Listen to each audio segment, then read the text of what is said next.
जीजा अपनी साली को पतंग उड़ाने के बहाने छत पर ले गया और अपना औजार उसके मुंह में डाला।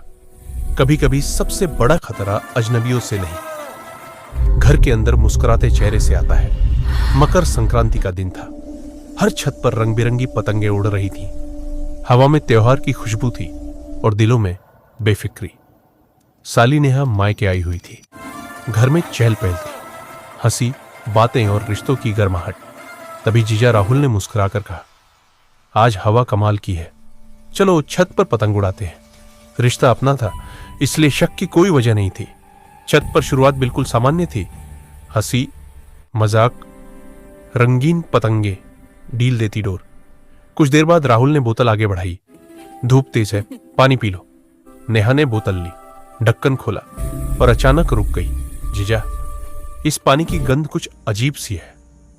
एक पल को राहुल का चेहरा बदल गया, फिर तुरंत संभलते हुए बोला, अरे कुछ नहीं, शायद बोतल पुरानी होगी, नीचे से ताजा पानी ले आता हूं। रिश्ते ने दिमाग को चुप करा दिया। नेहा ने बोतल वापस थमा दी, लेकिन थोड़ी देर बाद वही बोतल फिर सामने रख दी गई और नेहा ने 2 घूंट पी लिए। बस यहीं से सब बदल गया। दिल अचानक तेज धड़कने लगा, हाथ ठंडे पड़ गए, नजरें डगमगाने लगी। मुझे कुछ ठीक नहीं लग रहा, नेहा ने कहा। राहुल बोला, चक्कर आ रहा है क्या? लेकिन उसकी आवाज में चिंता नहीं थी, घबराहट थी। नेहा ने उसकी आंखों में देखा और उसी पल समझ गई कुछ बहुत गलत है। दोस्तों, यही कहानी रोकिए। जरा सोचिए, अगर यही पल नेहा की जिंदगी का आखिरी मोड़ बन जाता तो? अगर वो चुप रहती, अगर वो बेहोश हो जाती, तो क्या त्योहार के शोर में घर के अंदर की सच्चाई कभी बाहर आती? कमेंट में बताइए, ऐसी हालत में आप भरोसा करते या नहीं? राहुल उसे आराम के बहाने नीचे कमरे में ले गया। दरवाजा बंद हुआ। क्लिक।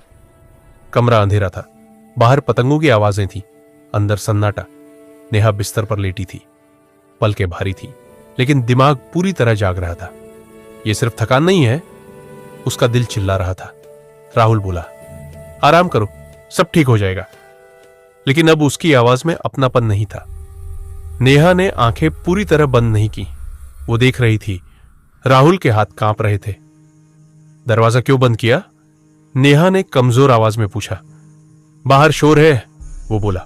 अब नेहा को पूरा यकीन हो गया था, रिश्ता चाहे जो हो, अगर आज चुप रही तो शायद कभी बोल ही ना पाए। जैसे ही राहुल पास बढ़ा, नेहा ने पास रखा गिलास पूरी ताकत से नीचे गिरा दिया। छन! और अगले ही पल, बचाओ! आवाज सुनते ही घर के लोग दौड़ पड़े।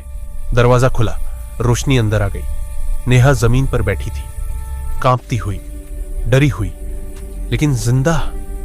उस दिन मकर संक्रांति पर सिर्फ पतंगे नहीं कटी थी, एक झूठ कटा, एक भरोसा टूटा और एक रिश्ते का नकाब उतर गया। सबसे कड़वा सच यही था, जिसे घर का रक्षक समझा गया, वही सबसे बड़ा खतरा बन गया। अगर नेहा बच गई तो क्या इसका मतलब सब ठीक हो गया? या कुछ जख्म ऐसे होते हैं जो शरीर पर नहीं, मन पर लगते हैं? आप क्या सोचते हैं?